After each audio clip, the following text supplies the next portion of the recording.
Hello, everyone. Excuse me. Hello, everyone. Good morning. I hope you can see my screen. I'm going to move it into um, the big mode so you can see the presentation. I apologize for my cold. It's been not going away, but I'm here with this lecture instead of us meeting in person today, and I hope that you are able to get a lot from it as well as understand what I'm expecting of you to do. So we're going to go through these slides pretty quick, and then the rest of the time I want you to spend doing the assignment that I give you at the end. Today we're going to talk about adulthood, what it really means, and why it's important to know about. Webster described adulthood as a person who is fully grown or developed or of age. Basic, nothing really much to that definition, but there's so much more. There's so much more included in adulthood. So tell me, what does it really mean to be an adult? I want you to write down in your notes an answer to all of these questions and more, whatever you think of. What is an adult? When you picture adulthood, what do you see yourself doing? Where do you live? Do you own a pet? Are you married? Where do you want to work? As you answer those questions, think about it seriously. After you're done with Aggie's Elevated, what do you want to be doing? Because you're an adult now, but adulthood is really that transition from college or into work or more schooling, whatever it is that you decide you want to do. Take a minute. You can pause this whenever you need to and answer these questions. We're going to go through a couple of things today, and I'm going to show you how to do it, and then you're going to be expected to do it and show me the results when I get back. So there's a lot that goes into being adult, considering housing, transportation, food, clothes, health insurance, entertainment, personal life, children, savings, investments, and taxes, just to name a few. And in all of that, it costs a lot to be an adult.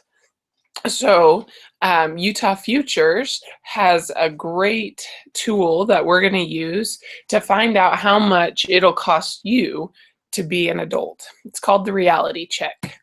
And here's what it looks like. When you log on to Utah Futures, you'll select the Assessments tab, which is that second tab in on the top. And under Assessments is Reality Check. As you select Reality Check, it'll have you select your location. Our location is Bear River, but I want you to select the location that you plan to live in after Aggie's Elevated. So if you plan to live in Logan after Aggie's Elevated, great. If you don't, pick another area that it has one of those red dots in, just as close as you can get. They won't have Park City, but they'll probably have Wasatch or Salt Lake or something like that, and that will work just as fine. Once you've selected your location, I want you to select option 1 for this practice. We'll come back in the future and do option 2 or 3, but right now, just select Just Get Started. When you do that, it comes up with a list and starts with housing. A big part of being an adult is providing your own housing. You decide how much space you need and how much money you want to spend, and then select one of the options below. So it gives you, a rough estimate. Living at home, obviously, you wouldn't have to pay rent. 1-bedroom apartment could depend on the price, but this gives a good average amount of the location that you selected. After you select one of the dots, whatever you feel like you want to be in when you get out of Aggie's Elevated and are living on your own, keep scrolling. As you scroll, it should show utilities. I didn't take a picture of it, but you should just answer the questions there. You don't have to know how much to pay for utilities. You can just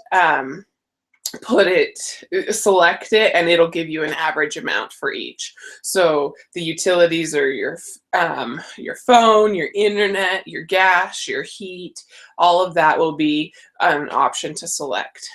Once you've selected those, the ones that you want to include in your adult life, keep scrolling and you'll find food.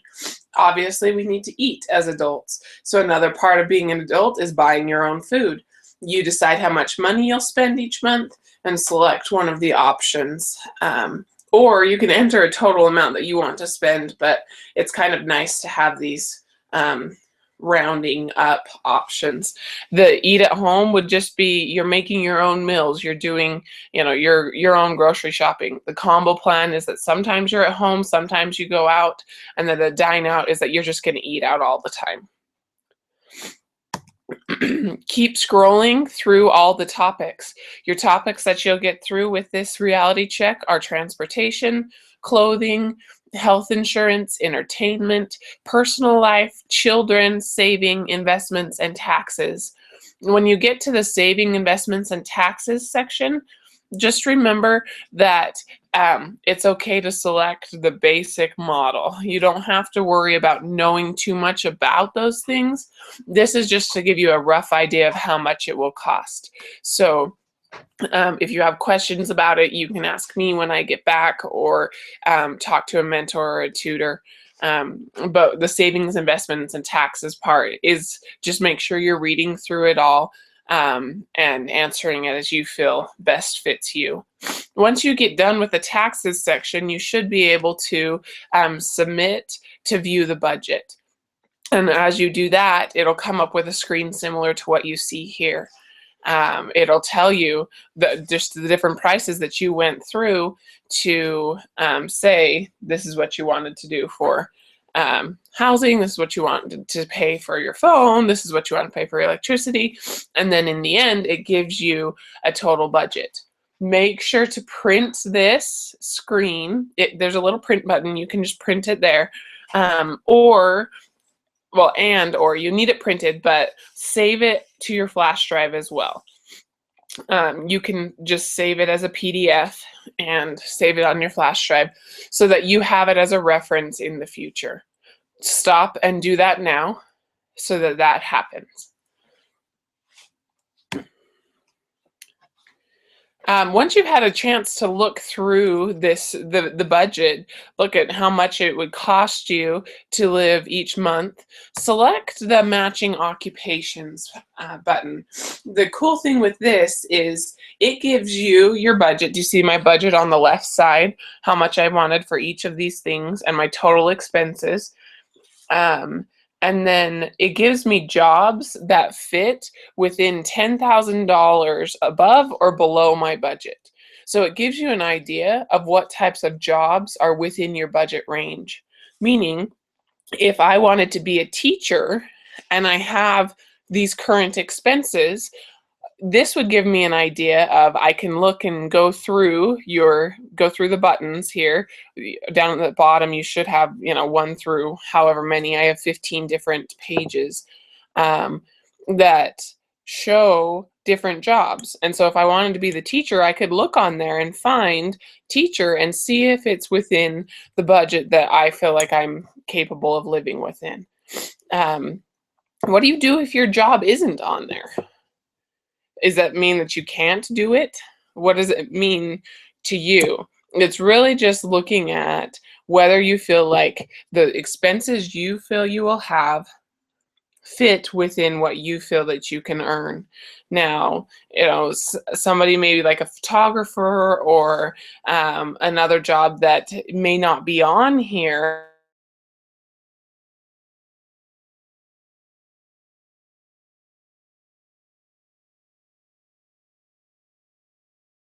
have a reality check and see what else you could do. So it may be that photography is a side hobby and you get a job that could pay for the expenses that you will incur.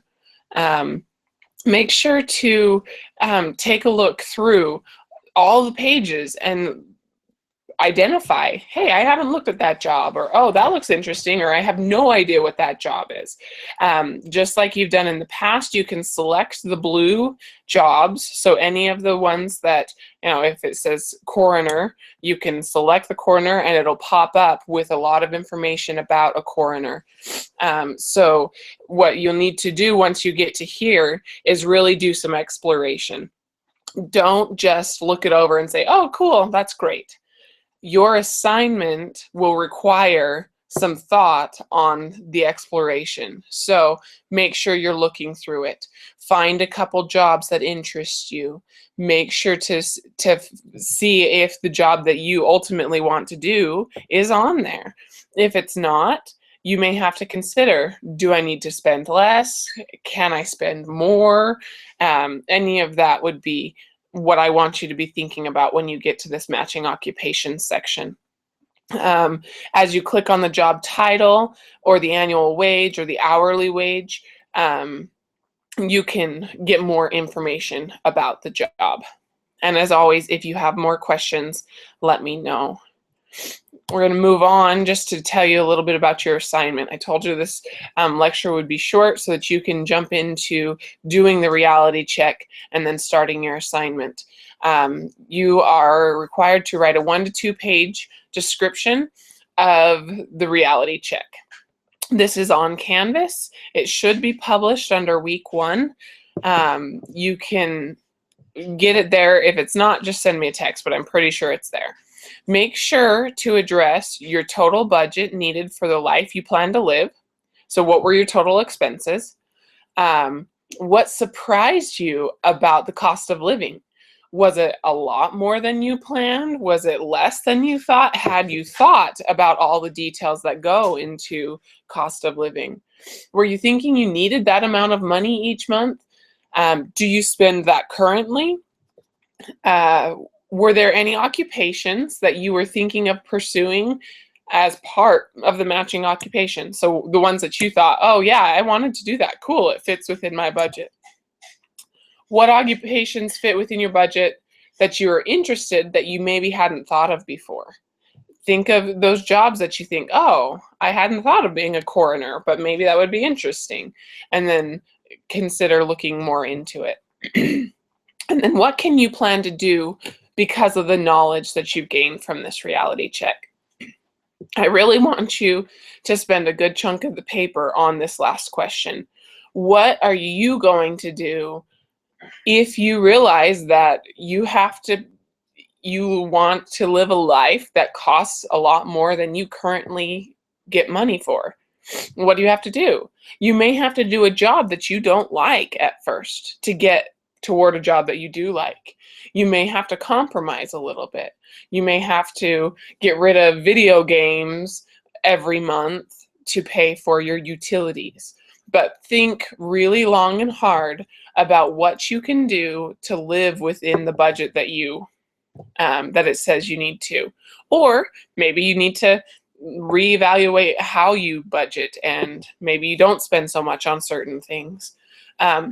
So take some time, log into Utah Futures, do the reality check, make sure to print off your budget, and address all these questions. You can add more information. Give me some details about the jobs you thought were interesting.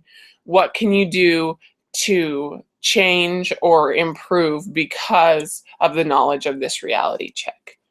If you guys have any questions, as always, you can come to me and let me know. But I will be out of town until about 3 o'clock this afternoon. After that, feel free to contact me. Hope you have a wonderful day. Thanks.